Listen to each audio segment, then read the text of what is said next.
So I'm really hoping I'm in shot. Well, let's see.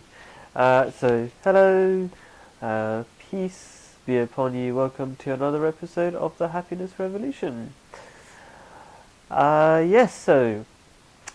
these episodes all about? They're about changing your life in really easy, practical ways. And when your life changes, you have an effect on the people around you. It's a natural way of human behavior that one of these things, bits of wisdom that I talk about, which are all spiritual ideas that have been known for hundreds of years. One of those spiritual ideas that I'm going to talk about, that I am talking about, is that if you are in the company of somebody for 40 days, either they'll have an effect on you or you'll have an effect on them.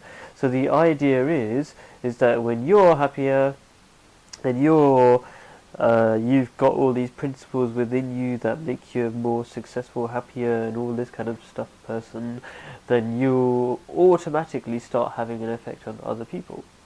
So that's the background to my talk. Today's little chat is about confidence, and I'm stealing a question from another video I watched on YouTube, these kind of self-help, motivational type talks, like a bit like mine kind of.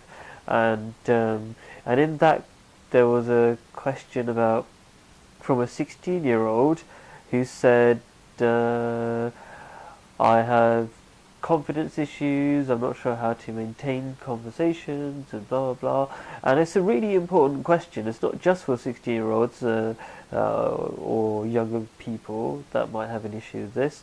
It's actually a very important, big issue that starts from when you're a teenager, and if you go the wrong way, it will have the wrong effect on you for the rest of your life.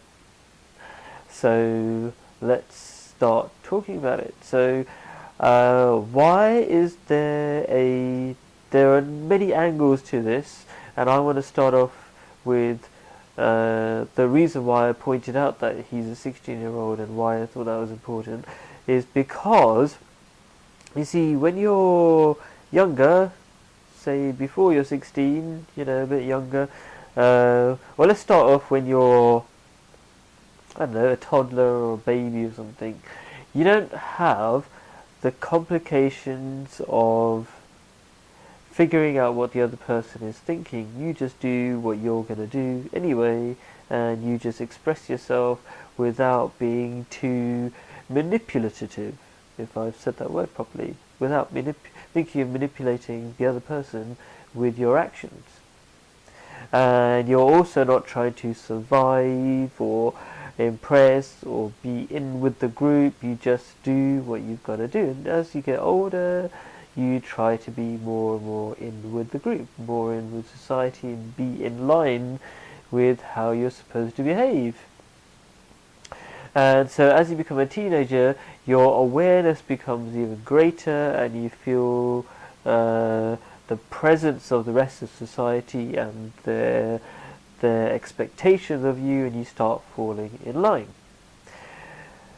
So you might think, oh, okay, so who cares? What's that got to do with confidence? Well, it's going to have something to do with confidence, because confidence, the root of confidence, or the existence of the lack of confidence, is when you stop treating each other naturally as brothers and sisters, as just friends, whatever. You see, like, you can't be not confident talking to your mum, suppose, unless you've got some issues with your mum and you're not very close to your mum, but you get the idea, or your little brother or your little sister, that there you really shouldn't have too many issues with confidence. You don't suddenly get nervous or think, what am I going to say? Oh, I'm running out of stuff to say. You don't think like that. So as you get older, there are all these scripts that you've got to learn about how to talk to people, and some people find it harder to learn those scripts because they're more maybe in tune with their own nature and not full of, I don't like to use bad words, so full of lies within themselves. They're more true to the nature, possibly. So it's not such a bad thing straight away to not be confident. And also, there's another very important thing to become aware of, which is also tied in with this idea of learning artificial scripts and stuff. That, and I mentioned this in an earlier video, the world you're surrounded by in the West is a world full of zombies. So what do I mean by zombies? I mean people who look like they're alive, but inside they're pretty much dead. And I'm not trying to be mean. A lot of people feel like that all the time. That's why there's a huge rise in depression and a lack of direction. All these kind of things is because people have left the spiritual path, which is, when I talk about the spiritual path, I talk about the stuff that feeds your spirit, that keeps you alive, okay? And they've gone to this very, I would say, simplistic, materialistic pathway. So if I get this, then it'll make me happy. If I get that, maybe that'll make me happy. But actually it doesn't work. It's just a hall of mirages, a hall of mirrors. I like to say mirages because this kind of thinking, right? If I get this, then I'll be happy, sort of attitude, is like you chase that mirage, and when you arrive at that mirage, you realise it's not there. And I've talked about that kind of stuff as well. So there's a whole bunch of zombies who kind of feel dead inside, and they behave in a very dead way.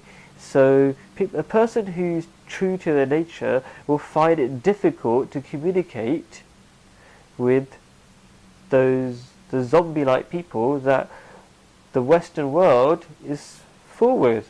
And I'm not talking so much about the East. There is a certain degree of that as well over there, but these videos are for a Western mindset. The needs of the East are quite different. There are many issues there as well. Okay, so the point is that people don't find it surprising that it's difficult to make conversations, because people are sort of dead inside. Their lives are not as exciting as they should be, and so they communicate in a really dead way. There's not much to talk about, like what's happening in your life? Oh, same old. That's not much of a conversation, is it? It should be more exciting. Your life should be more exciting. That's something else I really want to talk about in another video. That your lives should be more like the films, and it's not such a high expectation. They should be full of meaning and purpose, like the heroes in films, is what I mean. And you wish that, but I'm trying not to talk about that right now in this video. So that's one aspect, or those are kind of two aspects. We're kind of learning scripts, boring scripts that we shouldn't really have to learn. That's one aspect. Another aspect is we're surrounded by zombies, so it's hard to make conversation with zombies. Yeah, even though they look like they're wearing the masks of people who are alive. Yeah, they'll be trying to look cool, and that's another topic called fashion. Yeah, fashion is a mask, basically. So that's that topic. But also there's a third thing, is the reason why you're feeling so aware of your inability to make conversation is that because, well, that's a deadly thought to have, because you will be, because you're being so self-aware and disappointed in yourself. That's a kind of selfishness which makes people into zombies in the first place, because that self-awareness makes you fall in line. And what you should be doing is not become so self-aware, but more aware of others and their pain and suffering, and the fact that they are zombies and that they need your help. And you shouldn't care so much about the fact that you're not capable of making conversations, but you just make those conversations, which is quite a difficult thing, I understand, to help other people. So I better answer the phone. Hopefully that was useful.